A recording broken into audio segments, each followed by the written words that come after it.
Hi friends, ಮಸ್ತ್ ಕನ್ನಡ ಚಾನೆಲ್ಗೆ ಮತ್ತೊಮ್ಮೆ ಸ್ವಾಗತ.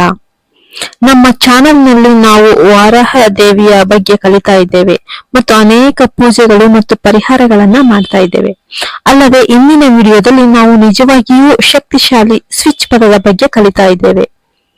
ಕೆಲವು ಜನ ಕೇಳಿದ್ರು, ನಮ್ಗೆ ಪೂಜೆ ಮಾಡೋದಕ್ಕೆ ಆಗೋದಿಲ್ಲ, ಮಂತ್ರ ಹೇಳೋದಕ್ಕೆ ಆಗೋದಿಲ್ಲ, ಕೆಲವೊಂದು ಸ್ವಿಚ್ ಪದ ಹೇಳಿ ಅಂತ. ನಾವು ಈಗಾಗಲೇ ಕೆಲವೊಂದು ದೇವತೆಗಳ ಸ್ವಿಚ್ ವರ್ಡ್ಗಳನ್ನು ಕೂಡ ಹೇಳಿದ್ದೇವೆ.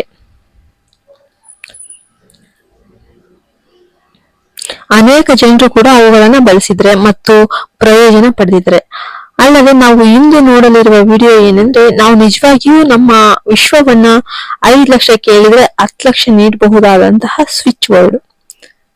5 ಲಕ್ಷ ಕೇಳಿದ್ರೆ 5 ಕೋಟಿ, 10 ಲಕ್ಷ ಕೇಳಿದ್ರೆ 10 ಕೋಟಿ, ಆತರ ವಿದೇಶದಲ್ಲಿರುವವರಿಗೆ ಇದು ಉತ್ತಮ ಫಲಿತಾಂಶವನ್ನ ಕೊಟ್ಟಿದೆ. ಆದ್ದರಿಂದ ಆ ಸ್ವಿಚ್ ಪದ ಏನು ಮತ್ತು ನಾವು ಅದನ್ನು ಹೇಗೆ ಹೇಳಬೇಕು ಎಂಬುದರ ಕುರಿತು ನಾನು ನಿಮ್ಗೆಲ್ಲ ಹೀಗೆ ಹೇಳ್ತಾ ಇದ್ದೇನೆ.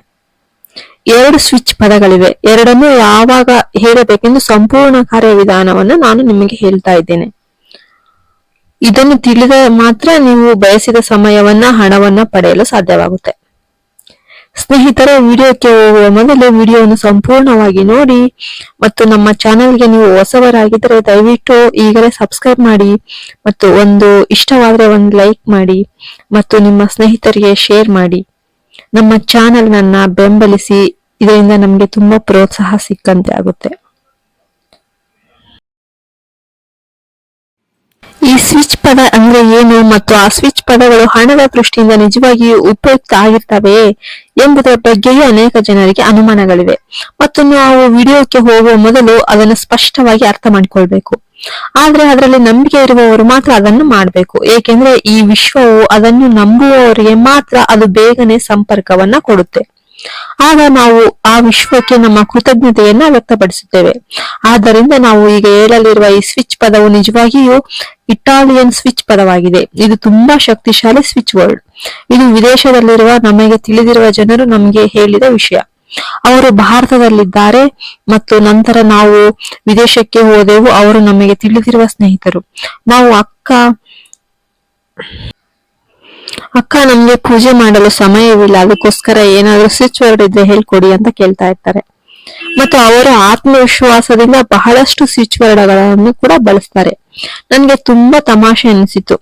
ಸಹೋದರಿ, ಅದು ನಿಜವಾಗ್ಲೂ ಮ್ಯಾಜಿಕ್ ನಂತೆ ಕಾಣುತ್ತಿತ್ತು. ಸಹೋದರಿ, ನಾನು ಈ ಸ್ವಿಚ್ ವರ್ಡ್ ಬಗ್ಗೆ ಯೋಚಿಸಿದೆ. ಸಹೋದರಿ, ನಾನು ಒಂದು ಸಮಯದಲ್ಲಿ ಹೀಗೆ ಯೋಚಿಸಿದೆ. ಹಣದ ವಿಷಯದಲ್ಲಿ ನಾನು ಅಂದುಕೊಂಡದ್ದಕ್ಕಿಂತ ಹೆಚ್ಚಾಗಿತ್ತು. ಆ ಹಣವೇ ವಿಶ್ವ, ಅದನ್ನು ನನಗೆ ನೀಡಿದ ಸಮಯ. ಸಹೋದರಿ, ನಮಗೆ ತಿಳಿದಿರುವ ಒಂದು ಹಾಸ್ಯವನ್ನು ನೀವು ಹೇಳಿದ್ದೀರಿ, ಆದ್ದರಿಂದ ನಾನು ನಿಮಗೆಲ್ಲರಿಗೂ ತಿಳಿಸಿದ್ದೇನೆ. ಮೊದಲೇ ಹೇಳಿದ ಎಲ್ಲಾ ಸ್ವಿಚ್ ಪದಗಳು ಒಂದು ಹೆಜ್ಜೆ ಮುಂದೆ ಇವೆ. ಆದ್ರೆ ನಾವು ಈಗ ನೋಡಲಿರುವ ಈ ಸ್ವಿಚ್ ಪದವು ನೀವು ಪ್ರತಿದಿನ ಬಳಸಬಹುದಾದ ಅತ್ಯಂತ ಶಕ್ತಿಶಾಲಿ ಸ್ವಿಚ್ ಪದವಾಗಿದೆ. ನಿಮ್ಗೆ ತುರ್ತಾಗಿ ಹಣದ ಅಗತ್ಯವಿದೆ ಎಂದು ಏನಾದ್ರೂ ನೀವು ಭಾವಿಸಿದ್ರೆ, ನೀವು ಹಾಗೆ ಭಾವಿಸದೇ ಇದ್ರೂ ಕೂಡ ಪರವಾಗಿಲ್ಲ. ಆದ್ರೆ ಈಗ ಇದ್ದಕ್ಕಿದ್ದಂತೆ ನನಗೆ ಇಷ್ಟೊಂದು ಹಣ ಬೇಕಾಗುತ್ತೆ ಮತ್ತು ನಾನು ಬ್ರಹ್ಮಾಂಡದ ಬಗ್ಗೆ ಯೋಚಿಸ್ತಾ ಇದ್ದೇನೆ ಮತ್ತು ನನಗೆ ತುಂಬಾ ಕೃತಜ್ಞತೆ ಅನಿಸುತ್ತೆ ಮತ್ತು ಬ್ರಹ್ಮಾಂಡವು ನನಗೆ ಬಹಳಷ್ಟು ಸಹಾಯವನ್ನು ಮಾಡಿದೆ, ಅದು ಇನ್ನೂ ನಮಗೆ ಸಹಾಯ ಮಾಡುತ್ತೆ ಎಂಬ ಒಂದು ನಂಬಿಕೆಯೊಂದಿಗೆ ಅದನ್ನು ಮಾಡುವುದನ್ನು ಸ್ಟಾರ್ಟ್ ಮಾಡಬೇಕು.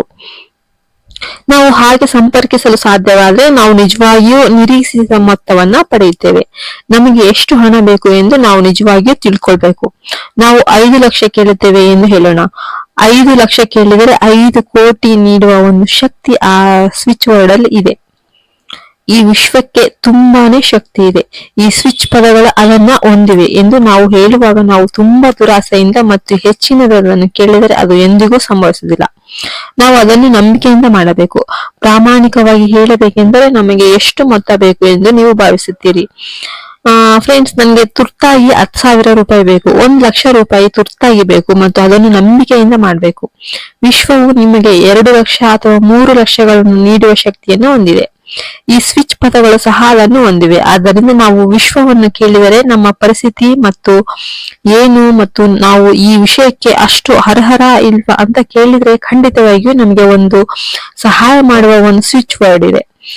ಇವು ಇನ್ನೂ 2 ಸ್ವಿಚ್ ಪದಗಳು.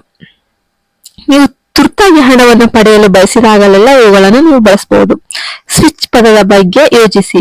ಈಗ ನಾನು ನಿಮ್ಗೆ 2 ಸ್ವಿಚ್ ಪದಗಳನ್ನ ತೋರಿಸುತ್ತೇನೆ. ಮೇಲಿನ ಸ್ವಿಚ್ ಪದವು ಮೋಹಯತೊಸ್ಸೋ ಆಗಿದೆ. ಈ ಸ್ವಿಚ್ ಪದವು ಇಟಾಲಿಯನ್ ಸ್ವಿಚ್ ಪದವಾಗಿದೆ. ಇದು ಹಿಂದಿನ ಸ್ವಿಚ್ ಪದಗಳಿಗಿಂತ ಸ್ವಲ್ಪ ಭಿನ್ನವಾಗಿದೆ.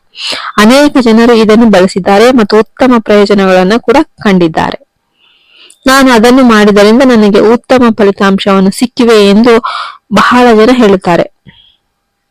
ಆದ್ದರಿಂದ ನಾನು ನಿಮಗೆ ಹೇಳುತ್ತಿರುವುದು, ನೀವು ಮೇಲಿನ ಸ್ವಿಚ್ ಪದವನ್ನ 51 ಬಾರಿ ಯೋಚಿಸಬೇಕು. ಅದಾದ ನಂತರ ನೀವು ಯಾರೇ ಆಗಿರಲಿ, ನೀವು ಮನೆಯಲ್ಲಿ ಒಬ್ಬ ಮಹಿಳೆಯಾಗಿರುತ್ತೀರಿ ಮತ್ತು ಹಣಕ್ಕಾಗಿ ಸಣ್ಣ ವ್ಯವಹಾರವನ್ನ ಮಾಡುತ್ತಿರ್ತೀರಿ.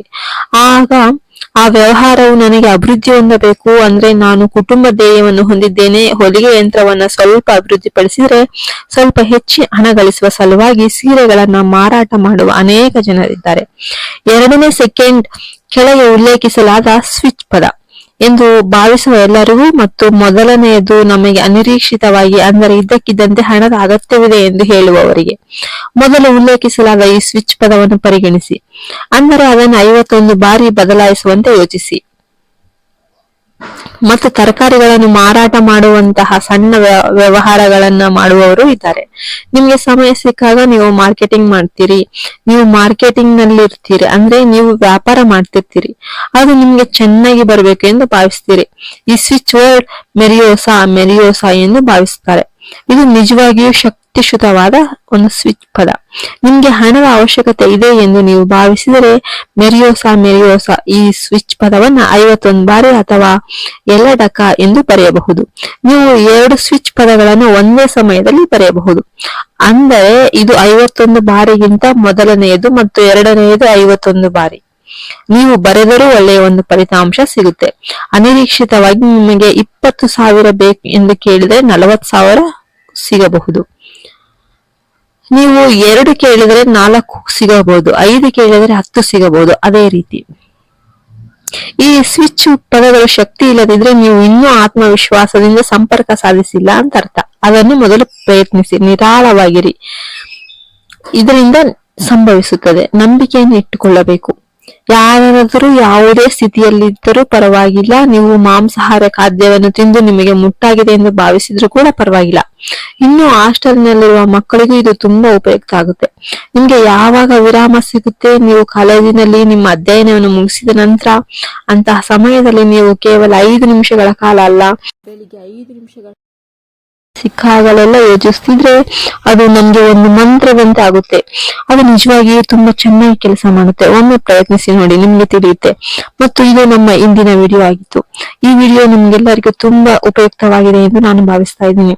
ಆದ್ದರಿಂದ ನೀವು ಇದನ್ನು ಇಷ್ಟಪಟ್ಟರೆ ದಯವಿಟ್ಟು ಇದಕ್ಕೆ ಒಂದು ಲೈಕ್ ನೀಡಿ ಮತ್ತು ನಿಮ್ಮ ಎಲ್ಲ ಸ್ನೇಹಿತರೊಂದಿಗೆ ಹಂಚಿಕೊಳ್ಳಿ. ನಮ್ಮ ಚಾನೆಲ್ ನನ್ನ ಬೆಂಬಲಿಸಿ. ಇಲ್ಲಿಯವರೆಗೂ ನೋಡಿದ್ದಕ್ಕೆ ಧನ್ಯವಾದಗಳು. ಜೈ ಹಿಂದ್, ಜೈ ಭಾರತ್ ಮಾತೆ.